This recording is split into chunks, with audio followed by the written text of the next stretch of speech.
Olá, muito boa noite, queridos amigos telespectadores da Rede Século XXI. O programa Eclésia está começando para todo o Brasil. Fazemos o programa aqui, estamos no programa diretamente aqui dos nossos estúdios da Rede Século XXI, que fica em Valinhos, na região de Campinas, no interior de São Paulo. Nós, neste momento, que é o programa Eclésia, conversamos sobre um assunto relacionado à fé católica, é um programa de catequese. Eu sou o diácono Eric Módulo e toda terça-feira, nesse horário, então, estamos aqui para falar sobre isso, sobre a história da igreja, catequese, algo relacionado à doutrina católica. O Padre Guido Montinelli, nosso principal comentarista, está aqui ao meu lado. Boa noite, Padre Guido. Boa noite, diácono Eric. Boa noite, prezados amigos telespectadores. Estamos já no mês de agosto, um mês dedicado ao estudo, apreciação e valorização de todas as vocações. De uma maneira especial, em plena sintonia, inclusive, com o tema de hoje, a vocação para o sacerdócio, que tem no sacramento da ordem a sua mais bela explicação. Desejo a todos, digamos, tudo de bom, muita paz, muita serenidade, muita boa vontade e, sobretudo, de conhecer a nobreza deste sacramento que, instituído por Jesus, em benefício espiritual da humanidade inteira por todos os séculos da história. Saibamos apreciar esta vocação especial, porque, meus amigos, o sacerdócio é uma ponte entre a humanidade e Deus. Muito bem. Então, o Padre Guido já está adiantando o tema de hoje. Falaremos sobre o sacramento da ordem, mas especificamente conversaremos um pouco sobre os graus do sacramento da ordem, né? Qual é a diferença entre esses graus? Quando que começou essa história, né, no decorrer da história da igreja? Quais foram os santos que tiveram contribuição para esse tipo de discussão na igreja? Enfim, falaremos então sobre os graus do sacramento da ordem, pois no próximo dia 4, já estamos no mês de agosto, o Padre Guido já disse, tempo de falar sobre vocação, né, o mês das vocações. O dia 4 de agosto, né, sexta-feira, é dia de São João Maria Vianney, e por isso a gente comemora o dia do padre, né, Padre Guido? Exato, sim. É o padroeiro de todos os sacerdotes, mais conhecido como Santo Cura d'Ars. Muito bem. Aliás, né, sempre que a gente fala dele, por que é Cura d'Ars? Porque ele curava muitas pessoas? Não, Cura era como responsável párroco de uma aldeia chamada Ars, né? Um lugarejo de... A gente já tá uma foto, dele. olha a foto original dele aí, Padre Guido, olha que bacana. Exato. É rara essa foto, hein? É. Uma foto de São João Maria Vianney. Cura significa então uma espécie de pároco, vigário? Pároco que é cura espiritual, né? Certo. Eram 600 pessoas, minha gente, que foram entregues aos cuidados pastorais deste homem, que se tornou um grande santo e foi escolhido entre tantos para ser o padroeiro dos sacerdotes do mundo inteiro. Então é uma boa oportunidade a gente conversar sobre isso, sobre o sacramento da ordem, perto do dia do padre, os graus desse sacramento. Esse é o assunto do programa Eclésia de hoje. Padre Guido, vamos lá, logo de cara, sacramento da ordem. Sim. Onde começou essa história toda?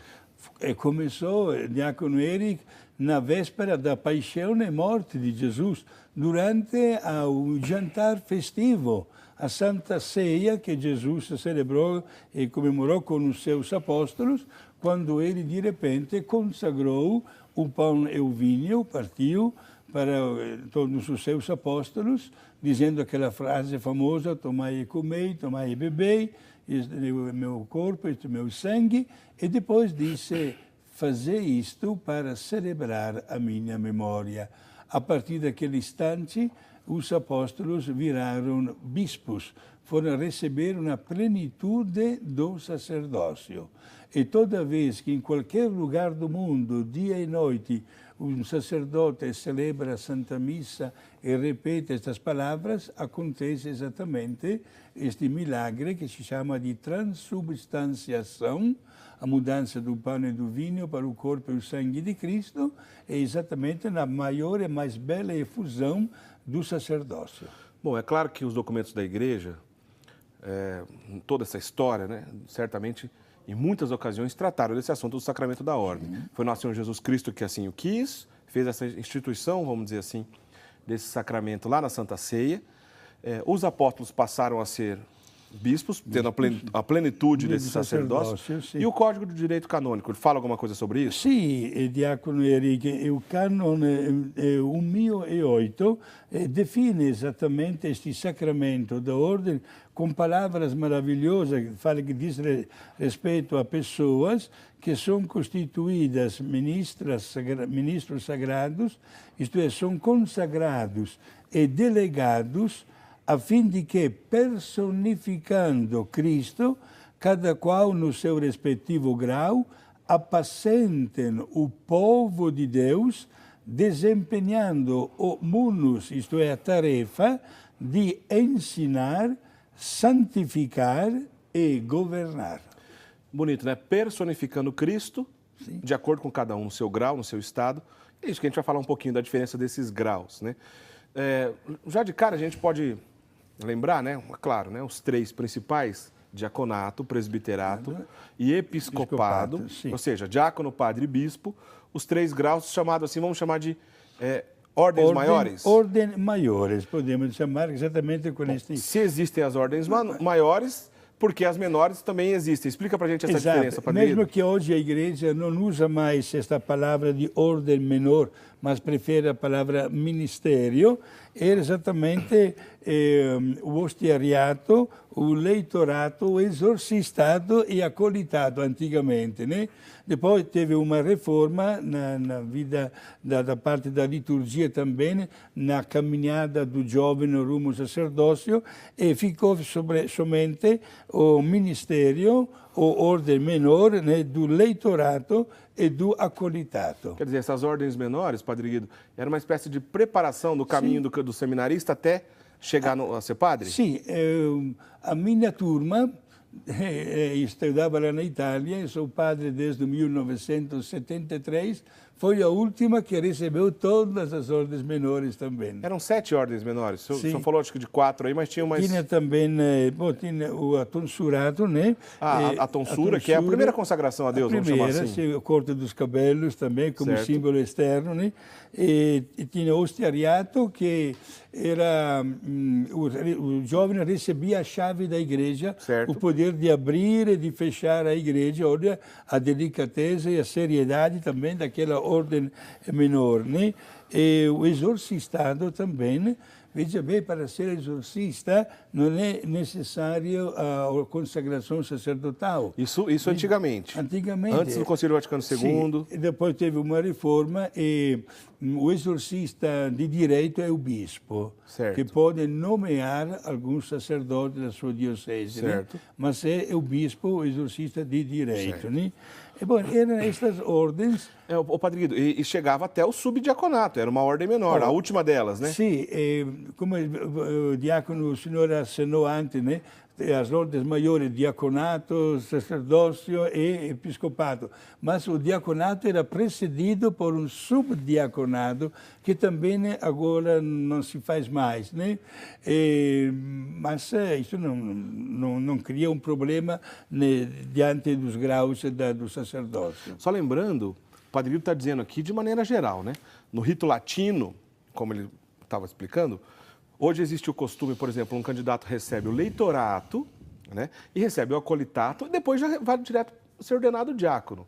O atual costume é assim, mas há exceções. Algumas exceções. Primeiro, nos ritos orientais, que mantém o costume das ordens menores, e mesmo, a gente vai falar em outra oportunidade disso, já está fazendo 10 anos do documento Summorum Pontificum, que o Papa Bento XVI né, restaurou o costume antigo para quem quisesse na igreja celebrar no rito antigo, por exemplo, tanto a missa, e esse tipo de coisa também, porque se restaurou todo esse costume antigo, quer dizer, quem lida com esses assuntos do costume antigo, do rito extraordinário latino, pode também até hoje usar essas ordens menores, não pode? Não tem problema, não foram abolidos, né? Se tornaram como opcionais, digamos. Sim, na verdade, no costume prático não se usa mais fazer, mas também há tantas ordens, como o senhor acenou, que mantém por antiga tradição, continua mantendo até hoje este estilo de preparação. Inclusive, vou dizer uma coisa, até como uma grata recordação. A cada ordem menor que se recebia, digamos a verdade, a gente sentia um verdadeiro fervor renovado, porque era mais um degrau que a gente estava subindo nesta escada que nos levava depois ao sacerdócio. O senhor foi ordenado diácono em que ano? Em 1972. Se não me engano, foi esse ano mesmo, foi o último ano que manteve o costume do sub. Foi. Quer dizer, o senhor foi a última turma de subdiáconos. Exato, que assinei há poucos instantes, exatamente querendo justificar isso. Foi a última turma. Acabei recebendo todas as ordens menores e depois também as maiores, menos episcopato, né? Pois é. Então, olha só, em 1972, mais ou menos, quando mudou esse costume, o Padre Guido ainda recebeu esse antigo costume do subdiaconato. Bom, eu sempre digo aqui, né? Eu faço parte de uma paróquia maronita, portanto, uma paróquia católica de rito oriental, católica apostólica romana, em comunhão com o Papa Francisco. Sou católico, né? Porém, do costume maronita. Lá mantém o costume de receber o subdiaconato. Então, eu, antes de ser ordenado diácono, também recebi o subdiaconato. Eu recebi, mas é por um costume diferente, como estava explicando aqui do Padre Guido. Há essas exceções na igreja, mas de maneira geral, no rito latino, manteve-se então as duas ordens menores, leitorato e acolitato, e depois já vai direto para o diaconato. Padre Guido, dá para dizer que o sacramento da ordem é uma vocação comum ou é uma vocação especial? Diácono, é vocação especial, né? A vocação comum nós identificamos com aquela mais comum, que é exatamente para o matrimônio, que diante de Deus não é um contrato, mas é um sacramento abençoado diretamente por Deus, né? É quando uma pessoa forma a família. Agora, das vocações especiais, nós destacamos duas. A vocação para o sacerdócio e a vocação para a vida religiosa. Certo. Ao passo que a vocação para a família, como também a vocação para, digamos assim, ser um agente de pastoral, um leigo a serviço da igreja, sobretudo como catequista, são vocações, claro, muito bem abençoadas, mas não são especiais, são as vocações mais comuns. Certo. Bom, já que a gente vai falar dos graus da ordem, né? A gente está conversando sobre justamente essa diferença dos graus. O senhor já explicou a do costume antigo, que ainda não foi abolido, existe na igreja em algumas ocasiões das ordens menores. Mas os 3 graus, Padre Guido, quando Jesus, como o senhor disse lá no começo aqui do programa, direto com os apóstolos ali, instituiu, né, a Sagrada Eucaristia, né? Ordenou como bispo esses nossos apóstolos, Sim. No decorrer da missão desses apóstolos, começaram a aparecer alguns desafios. Foi aí que, vamos dizer assim, surgiram essas divisões nesse sacramento da ordem? Perfeito, diácono Eric. Todos nós temos a Bíblia, onde temos os Atos dos Apóstolos, certo? O livro de autoria de São Lucas. No capítulo 5, encontramos uma página belíssima, prezados amigos telespectadores. Os apóstolos se olhavam na cara e se faziam uma pergunta diante da qual não sabiam responder. Qual? Como conciliar a ordem de Jesus, que havia enviado os apóstolos no mundo inteiro para evangelizar, quando em prática os apóstolos não conseguiam sair da cidade de Jerusalém. Certo. Porque a cada dia havia um fenômeno estrondoso, né, e muito positivo, conversões, gente que pedia receber o batismo, se formavam as primeiras comunidades cristãs, aumentava o pedido de conhecimento a respeito da pessoa de Jesus, etc. O fenômeno, e graças ao Divino Espírito Santo, nesta sua estupenda, maravilhosa, digamos, manifestação, né? Agora, minha gente, foi aí que após ter pedido muito com a oração, acharam por bem os apóstolos escolher 7 pessoas que chamaram de diáconos. Diácono significa servidor, aos quais os apóstolos impuseram nas mãos sinal da transmissão, né, do Divino Espírito Santo, e encarregaram estes 7 para cuidar, né, das comunidades, primeiras comunidades cristãs que estavam se formando, permitindo ao mesmo tempo aos apóstolos de sair de Jerusalém, de evangelizar a região ao redor de Jerusalém, que é a Judeia. Depois subiram para a Samaria, subiram mais ainda para a Galileia, para depois ir para, era chamada de Ásia Menor, atual Turquia. Né? Alguém poderia perguntar, padre, por que foram todos para o norte, não foram para o sul? Porque só sair da cidade de Jerusalém que nós entramos no deserto. Certo? A próxima cidade mais próxima é a várias dezenas de quilômetros, temos Jericó, em pleno deserto, né? Portanto, eles foram evangelizando as pessoas e, graças a Deus, não somente foram bem-sucedidos, mas, como nós vamos ver daqui a pouco, enfrentaram mais desafios para que o nome de Cristo fosse cada vez mais reconhecido. Quer dizer, então, Padre Guido, a gente pode afirmar assim, que a figura do bispo e a figura do diácono, na ordem cronológica, acabaram aparecendo antes ainda da figura do presbítero? Sim, exato. Está registrado do ponto de vista cronológico. Primeiro foram ordenados os diáconos, digamos assim, né? E depois os bispos. Boa a sua pergunta, porque Jesus, meus amigos, não deixou escrito nada e menos ainda assinado nenhum documento. Quindi os apóstolos colocaram toda a boa vontade de servir a Deus, de divulgar o nome de Cristo, entre aspas. O tema da pregação de todos os apóstolos não eram os milagres, era a ressurreição de Jesus, como tema que ninguém sabia explicar do ponto de vista humano. E muita gente acabava recebendo o batismo diante da vitória de Cristo sobre a mesma morte. Foi aí, num segundo momento, que os apóstolos, que eram bispos, acharam por bem formar uma assessoria, digamos assim, de pessoas que era chamado de Colégio dos Anciãos.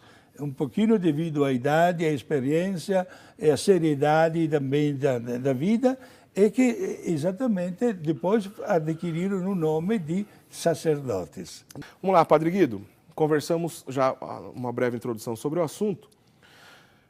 O senhor estava explicando, então, logo depois que nosso Senhor Jesus Cristo já instituiu o episcopado, veio o diaconato. Sim. E, na sequência, o senhor usou até a expressão colégio de anciãos, que foi a hora que a figura do presbítero entrou na igreja, né? Sim. Vamos dizer assim. Sim. Provavelmente entre as pessoas mais velhas, já que são colégio de anciãos, Padre Guido? Não é uma certeza absoluta? Olha, certeza absoluta não temos, mas devido à seriedade, inclusive, do que significava ser sacerdote, eram escolhidas pessoas sábias, já de uma certa idade, muito bem equilibradas e, sobretudo, com uma postura de vida 100% cristã. Então, quer dizer, essa vocação já presente na igreja, o sacramento já estabelecido, a figura do bispo muito importante e essas outras funções dentro do sacramento da ordem, das três ordens maiores que falando, né? O diaconato, o episcopado, o próprio bispo e o presbiterato, sempre ligado à figura do bispo. Bom, aí chegou o Santo Inácio de Antioquia, que nasceu no ano 30, né? Ou seja, lá no início da era cristã. Bem, né? O que ele ajudou a colaborar para esse tipo de discussão? Fez muito, olha, temos que tirar o chapéu, como se diz na gíria, diante a este homem que não somente apresentou preciosos escritos a respeito de uma possível hierarquia da igreja, tendo, em primeiro lugar, muita obediência e submissão ao apóstolo Pedro e aos seus legítimos sucessores, o Papa, naturalmente, né? Só que a igreja não tinha uma constituição gravada ou escrita, etc. Então existia, foi até chamado de episcopado monárquico, isto é, os apóstolos, todos bispos, por onde eles estavam, formavam sacerdotes. A gente está vendo um ícone, uma pintura de Santo Inácio de Antioquia, mas vai lá, Padre Guido. Certo.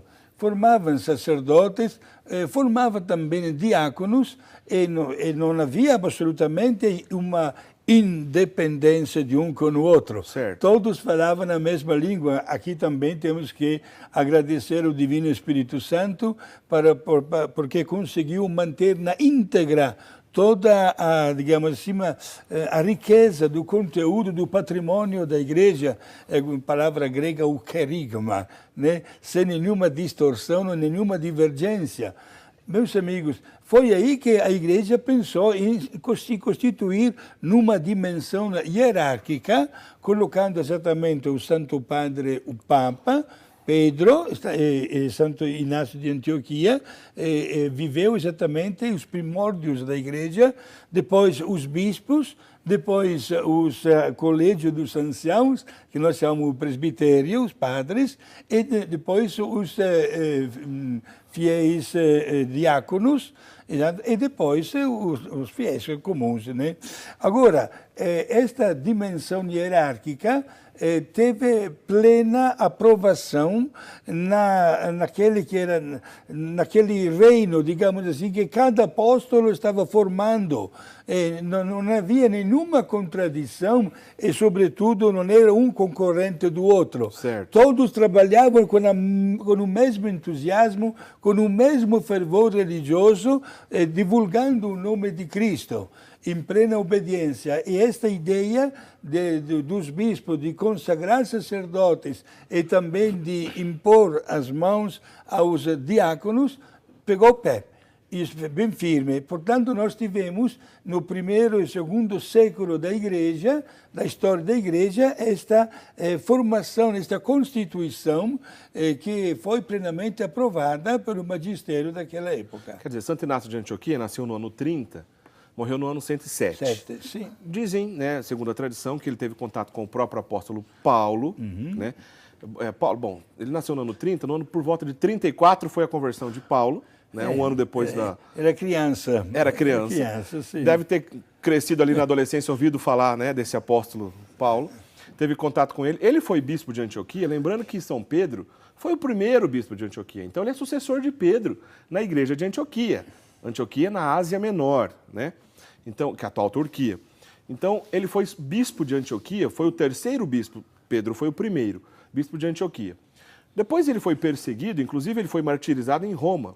Né? Santo Inácio de Antioquia morreu em Roma. Durante o período que ele já era prisioneiro e foi levado a Roma, foi aí que ele escreveu todos esses principais documentos, né, Padre Guido? Exato. Ele é autor de preciosas composições redacionais a respeito da constituição da Igreja, como também, Diácono Eric, nós apreciamos muito Santo Inácio de Antioquia pela capacidade que teve de modificar, digamos assim, até um assunto ligado ao Antigo Testamento, né? Quando, por milhares e milhares de anos, o povo foi educado a reservar, por exemplo, o dia de sábado para a glória do Senhor. Certo. Agora, diante do fato extraordinário da vitória de Jesus sobre a sua mesma morte, isto é, a gloriosa ressurreição, foi exatamente Inácio de Antioquia,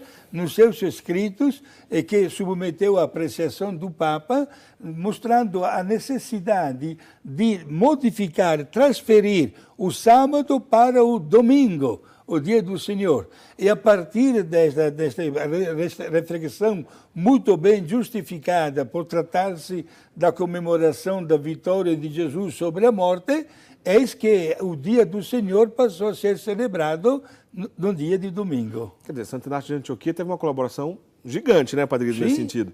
Tanto para, vamos dizer assim, para o costume para toda a igreja, que era nascente, né? A gente está falando dos primeiros anos, década de 40, 50, 60 da era cristã. Quer dizer, a igreja muito primitiva mesmo. Organizando a questão do domingo, para que todos comum guardassem o domingo, sendo o dia da ressurreição de nosso Senhor Jesus Cristo. E também, como o senhor disse anteriormente, para organizar a questão da função de cada um dos membros do clero, em cada um no seu grau, né? Como o senhor leu anteriormente no bloco anterior, como prevê até hoje o Código de Direito Canônico, no artigo 1008, né? Ô, Padre Guido, então, aliás, só lembrando, né, que o nosso querido Santo Inácio de Antioquia, pouco antes dele ser martirizado lá em Roma, ele é muito bonito, que tem um poema, quase que um poema, que ele escreveu, suplicando aos seus irmãos de Roma, né? Ele diz assim, ó, não mostreis comigo uma caridade inoportuna, permitir-me ser pasto das feras, pelas quais me será possível alcançar a Deus. Sou trigo de Deus e quero ser moído pelos dentes dos leões. Olha que coisa, Santo Inácio de Antioquia é um gigante. Ele aceitou o martírio, que ele sabia que não tinha como escapar dele, e ficou pensando, não fica com compaixão não, porque isso vai me levar para o céu. Que lindo isso aí, né, Padre Guido? Exato, e não esqueçamos que o período de vida de Santo Inácio de Antioquia foi marcado pelas perseguições contra os cristãos. Destacamos no tempo da vida dele o imperador Nero, por exemplo, responsável também pela morte de Pedro e também de Paulo, né? E mesmo com muito sangue derramado, vale a pena pegar uma frase de Tertuliano, que escreveu que o sangue dos mártires se tornava semente de novas vidas cristãs. E como é verdade isso, né, Padre? É de verdade. Olha, gente, o desejo de oferecer a vida como mártir. E Inácio terminou a sua vida como mártir na cidade de Roma. Padre, nesse sentido, então, né, lá na Igreja Primitiva, após essa organização de Santo Inácio de Antioquia e do costume anterior a ele, até como já falamos, da divisão desses 3 graus, né? Aqui nós temos um exemplo, pelo menos 2 graus da ordem aqui nessa bancada. Vamos falar um pouquinho sobre cada uma delas, né? Nós temos uma imagem, pedi para o nosso diretor Lucas colocar, na ordenação diaconal, vou começar a falar sobre a figura do diácono, né? Na ordenação diaconal, é somente o bispo que impõe as mãos, Padre Guido? Para o diácono... a gente tem uma imagem dele, esse aqui é o nosso bispo de Campinas. Somente o bispo. Somente o bispo. Mesmo que haja vários sacerdotes concelebrantes, quem impõe as mãos sobre a cabeça do diácono é única e exclusivamente o bispo consagrante. Essas imagens que a gente está vendo é da ordenação diaconal do hoje Padre Fernando e Padre Adilson, aqui da Arquidiocese de Campinas. O nosso bispo metropolitano. Põe de novo, Lucas, para a gente, por favor. Coloca para a gente. Dom Ayrton José, que está aí. Então, somente o bispo que impõe as mãos sobre o candidato ao diaconato. Não tem a interferência dos outros padres nesse caso. Assistem, participam, celebram, mas não impõem as mãos. Certo. E também não há unção com óleo no caso do diácono, né? Não há, exato. Grande diferença com o ministério do sacerdócio. Dá para dizer que a figura do diácono está presente diretamente com o serviço do bispo? Ele é um servidor do bispo? Sim, é um servidor do bispo, é um servidor do povo de Deus, né? Não esqueçamos que a palavra diácono significa servidor. A sua origem histórica e bíblica está sacramentado no capítulo 5 do livro dos Atos dos Apóstolos. Na prática, na paróquia, no dia a dia, o que o diácono faz? Bom, o diácono tem o poder de proclamar solenemente a palavra de Deus, explicar a palavra de Deus, pode celebrar solenemente o batismo também, né? E dirigir também todos os vários cursos de catequese, pode celebrar também solenemente o casamento. Pode presidir essas celebrações. Pode presidir, certo. exato, sim. É grande. Alguém pode perguntar, padre, o diácono pode, por exemplo, administrar o sacramento dos enfermos? Não. É somente o sacerdote, porque um dos efeitos da administração do sacramento dos enfermos é o perdão dos pecados. Portanto, está ligado ao sacramento da confissão. Entendi. Só quero mostrar uma curiosidade. Eu já mostrei aqui na época da minha ordenação diaconal, que foi em setembro do ano passado. Não tenho nem um ano de diácono ainda, né? Eu assisti. O Padre Guido estava lá, o Padre Guido estava presente lá, foi muito legal. A gente tem uma imagem aí, coloca por favor, Lucas, uma imagem da minha ordenação, está aí. Paróquia Maronita, então o bispo Dom Edgar, bispo maronita do Brasil, o candidato está sendo apresentado. Da mesma maneira, faz uma pausa aí, por favor, o Lucas, volta um pouquinho. Você tem depois? Tem depois, desculpa então. Tem uma curiosidade específica que eu quero comentar. O rito maronita é um rito oriental na igreja, né? Tem um costume apenas de algumas diferenças. Entre as diferenças dos ritos, nunca há diferença no que fazer, e sempre como fazer. Por exemplo, os sacramentos são os mesmos, é claro. O credo é o mesmo, o papa é o mesmo, é a mesma fé. Mas como fazer tem uma pequena diferença, às vezes na cor litúrgica dos paramentos ou tudo mais. Então, tem um costume diferente, por exemplo, na ordenação diaconal maronita. Está vendo essa faixa que é estendida ali sobre o candidato? Essa faixa, ela não é para esconder nada, não tem nada para esconder ali do outro lado. Essa faixa apenas, ela tem um significado que é o seguinte, ela rompe, o significado é romper com a vida fora do altar.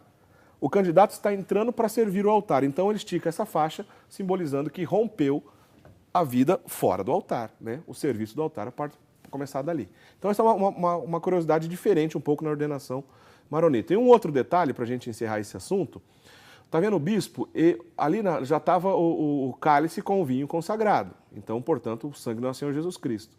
Nas ordenações do rito maronita, o bispo toca na Sagrada Comunhão, ali no caso, no cálice com o vinho consagrado, e estende a mão sobre o candidato. Depois, na sequência, que a imagem está parada agora não vai mostrar, ele leva as duas mãos sobre a cabeça do candidato, normal, como a gente viu também no rito latino. Mas tem essa pequena curiosidade, toca-se então no pão e no vinho consagrado, estende a mão sobre o candidato. Ali, ordenação diaconal. Padre Guido, eu sou casado, né? Existem os diáconos casados. Desde o Concílio Vaticano II foi restaurado para o rito latino, durante um tempo não houve diáconos casados no rito latino. Nos ritos orientais, nunca parou, sempre teve. Então, sempre me faz essa pergunta. O diácono pode casar?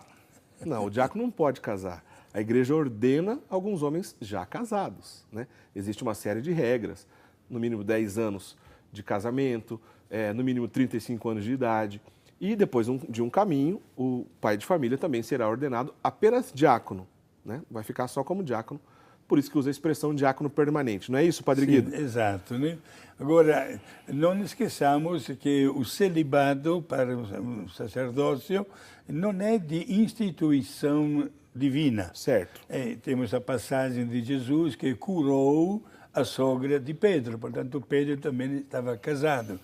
Foi o magistério da igreja que lá pelo ano 1000 introduziu dentro. Se um dia a igreja permitisse o casamento até dos sacerdotes, seria, porém, somente para os sacerdotes ligados a uma diocese, nunca para os sacerdotes ligados a uma ordem ou congregação religiosa.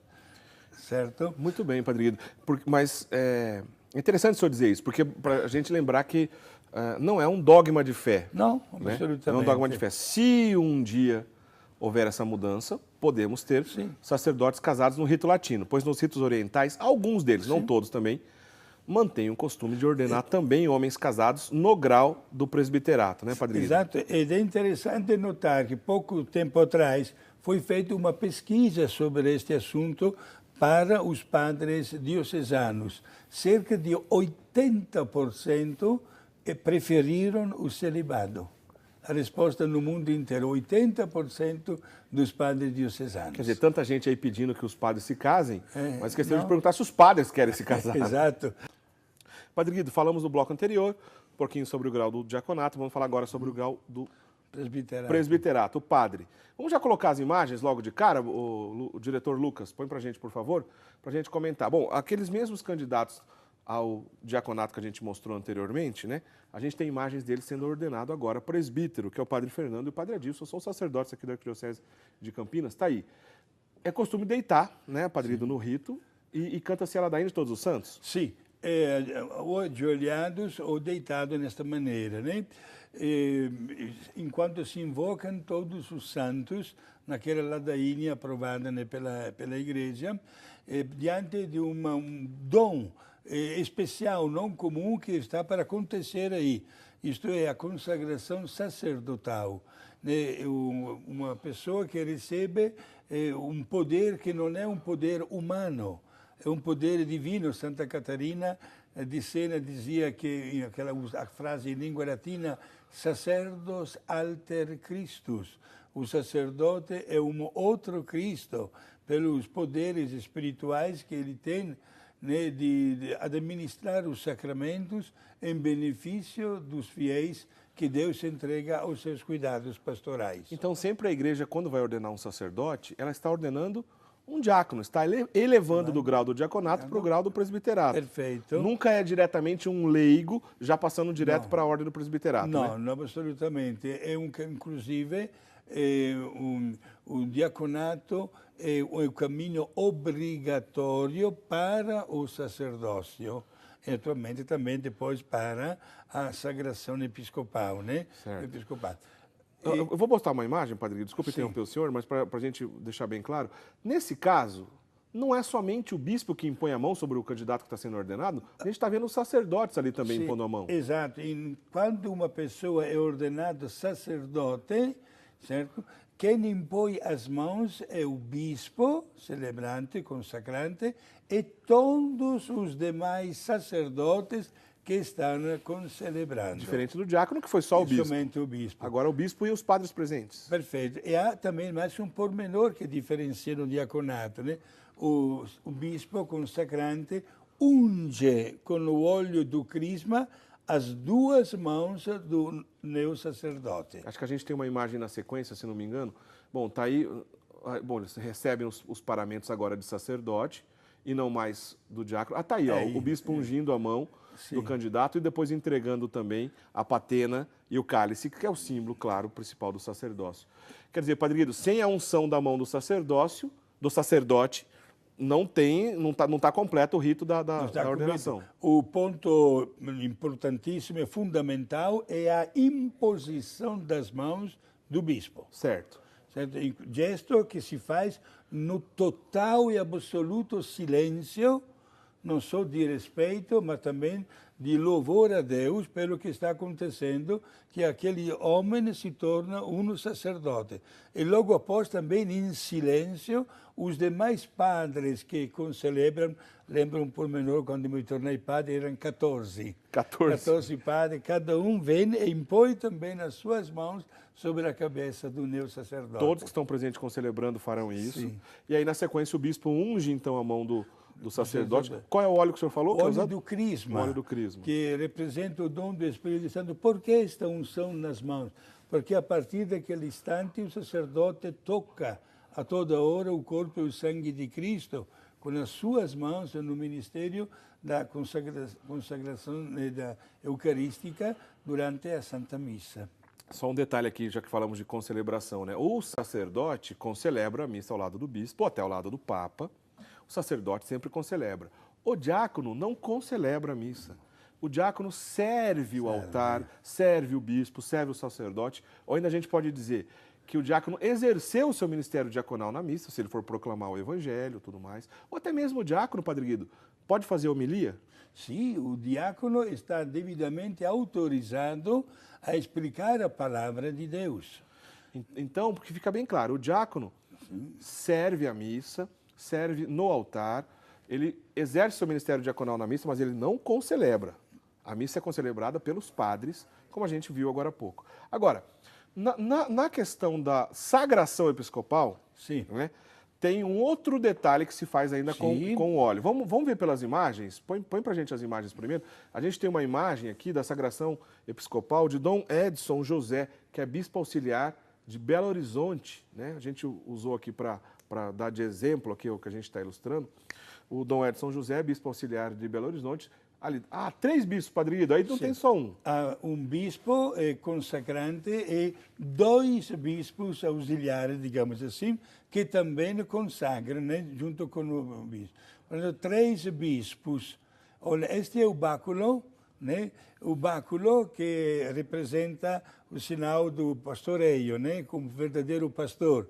Aquela curva que faz o báculo, né? Ô Lucas, quando chegar no báculo, para pra gente mostrar. Na sequência a gente tem o báculo, que simboliza o pastoreio que o senhor estava dizendo. Perfeito. E ele tem uma curva, tá aí, ó. Exato. O báculo tem uma curva. O que significa isso, Padre Guido? É a submissão, o respeito, como se fosse embaixar a cabeça diante da autoridade do Papa. Quer dizer, o báculo do bispo sempre tem essa curva submissa à autoridade do Papa. Já o Papa não usa esse tipo de báculo. O Papa usa com uma cruz, chamada férula, né? Pois ele é o vigário de Cristo, né? Então ele usa a férula e não usa o báculo com essa curvinha, justamente submisso ao Papa. Agora, põe pra gente destacar, a unção, no caso da sagração episcopal, Sim. ela não é feita nas mãos, né, Padre Não, Guido? é feito na cabeça, na fronte, na cabeça, porque é a plenitude do sacerdócio. Tá lá, olha só, o bispo recebendo então a sagração do santo óleo na cabeça. E é o mesmo óleo, Padre Guido? Sempre o óleo do crisma. Certo. Que nós recebemos, meus amigos, também quando fomos crismados, que representa a efusão do Espírito Santo na nossa vida. Então, quando existe a sagração de um bispo, a unção é na cabeça, faz parte do rito também colocar o evangelho sobre a cabeça. Acho que a gente viu nas imagens ali, os diáconos ou acólitos seguram o evangelho sobre a cabeça do bispo que está sendo sagrado. Bom, se uma pessoa, Padre Guido, né, pessoa sonha em ser padre, ela pode sonhar em ser padre, fazer o seu caminho, ver se tem vocação, o caminho, etc. Agora, sonhar em ser bispo não depende da vontade dela. Exato. Né? Como é que funciona a nomeação de um bispo na igreja? Bom, é feito em primeiro lugar, os núncios apostólicos, representantes em todos os países do mundo, representando o Papa, são eles que têm uma visão bem clara das várias dioceses, da necessidade de abastecer, digamos assim, as dioceses com bispos. Não esqueçamos que também os bispos, após uma certa idade, 75 anos, pedem também de serem substituídos. É feito primeiro uma pesquisa muito sigilosa, entre sacerdotes que podem ter um conhecimento de um possível candidato a ser nomeado bispo. Certo. Não se pode adquirir um título de ser bispo, seria absolutamente nulo. Já tivemos na história, infelizmente, episódios bem parecidos, não só de bispos, mas até de papas. Lembramos no século XVI, quando tivemos o Concílio de Trento, quando foi feito o concílio, somente no meu país, na Itália, havia 5 papas ao mesmo tempo. Pois é, as crises na igreja que a gente já conversou em alguns momentos aqui no programa. O que acontece se um bispo resolver sagrar outro bispo sem autorização, sem a nomeação que o Papa tem que fazer? É excomungado, diácono Eric. Recebe a excomunhão imediata. Casos práticos que aconteceram aqui na Suíça, na época do Papa, hoje beato Paulo VI, o bispo Lefebvre, por exemplo, que chegou a consagrar bispos sem autorização do Papa. E por isso foi excomungado. Foi excomungado, exato. E aqui no Brasil, o bispo Duarte, fundador da ICAB, Igreja Católica Apostólica Brasileira, também ele foi excomungado. Assim como se um sacerdote também aceitar a nomeação episcopal de uma igreja que não seja católica, também será excomungado, como já aconteceu também na história da igreja. Certo. Lembrei uma pergunta rapidinho, se eu responder em 30 segundos dá tempo. Sim. Os outros nomes que a gente vê na igreja, Monsenhor, Cônego, até mesmo Cardeal, o que significa? Se existem só 3 graus, não. Quem são essas outras pessoas? Não, são títulos de honra. Não são graus específicos, não. São títulos de honra. Cônego, por exemplo, tem a obrigação moral dos encontros litúrgicos com os demais cônegos na reza das laudes e das vésperas todos os dias. Monsenhor, geralmente, é um título que se dá de respeito devido a ter merecimentos pelo trabalho que uma pessoa fez, inclusive até às vezes se dá este nome quando um candidato a bispo, por exemplo. E o cardeal também é um título? O cardeal também é outro título, e patriarca também. Patriarca também. Então, esses títulos não mudam o estado de ordem da pessoa. Absolutamente. Né? Muito bem. Padre Guido, só nos resta o senhor dar uma bênção, por gentileza. Vou dar a bênção para todos. De maneira especial, agradeço às irmãs concepcionistas franciscanas de Piratininga, que sempre estão ligadas, a família do nosso amigo Adalberto, Dona Ladi, Gambaronga de Criciúma. Para todos, o meu abraço fraterno, com a bênção de Deus Pai, Filho e Espírito Santo. Amém. Obrigado.